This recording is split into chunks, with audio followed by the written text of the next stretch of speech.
Hi hello welcome to అనిమో కథలు. ఇది ఒక స్నేహ బంధాన్ని తెలిపే కథ.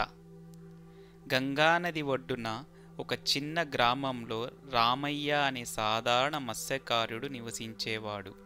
ప్రతిరోజు తెల్లవారుజామున అతను లేచి నదిలో చేపలు పట్టడానికి వెళ్ళేవాడు.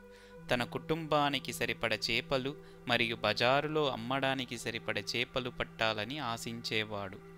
ఒకరోజు రామయ్య చేపలు పట్టడానికి వేసిన వలను లాగుతున్నప్పుడు అతను ఆశ్చర్యపోయాడు.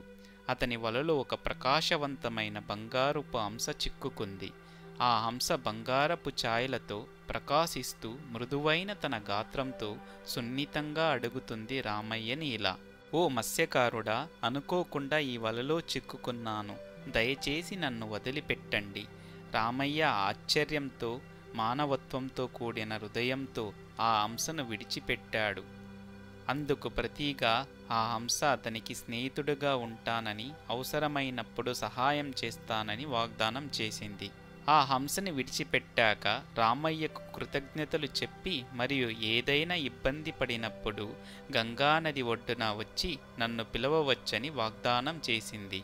రోజులు వారాలు గడిచాయి.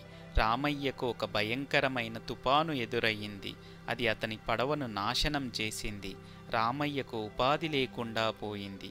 తన కుటుంబానికి తిండి ఎలా పెట్టాలని ఆలోచిస్తుండగా రామయ్యకు హంస ఇచ్చిన వాగ్దానం గుర్తుకొస్తుంది.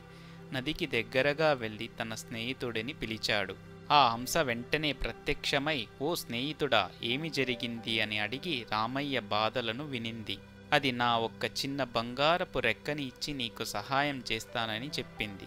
కానీ నీకు అవసరమైన వాటినే తీసుకుంటానని వాగ్దానం చెయ్యమని చెప్పింది. రామయ్య అంగీకరించి ఒక చిన్న బంగారు రెక్కని తీసుకున్నాడు. ఆ బంగారు రెక్కను అమ్మి వచ్చిన డబ్బుతో అతను తన పడవను మళ్ళీ తీసుకున్నాడు మరియు మరింత నూతనమైన చేపలు పట్టే సామాగ్రిని కొనుగోలు చేశాడు. కానీ రామయ్య విజయం గురించి ఇష్టపడిన మరొక్క మత్స్యకారుడు ఆ బంగారు హంస గురించి విన్నాడు. అతను ఆ హంసను పట్టుకొని దాని బంగారపు రెక్కలను తీసుకొని సంపన్నుడవ్వాలని కోరుకుంటాడు. కానీ అతను ఆ బంగారపు రెక్కలను తీసుకుంటే అవి రాళ్లుగా మారిపోయాయి. ఆ హంస ఆ మత్స్యకారుడి నుండి తప్పించుకొని తిరిగి రామయ్య వద్దకు వచ్చింది. అది అతనికి నిజమైన స్నేహితత్వం అనేది నమ్మకం మరియు గౌరవంపై ఆధారపడి ఉండాలని అర్థం చేసుకున్నట్లుగా కృతజ్ఞతలు చెప్పింది. ఆ రోజు నుంచి రామయ్య యొక్క జీవితం సంపూర్ణంగా అభివృద్ధి చెందింది.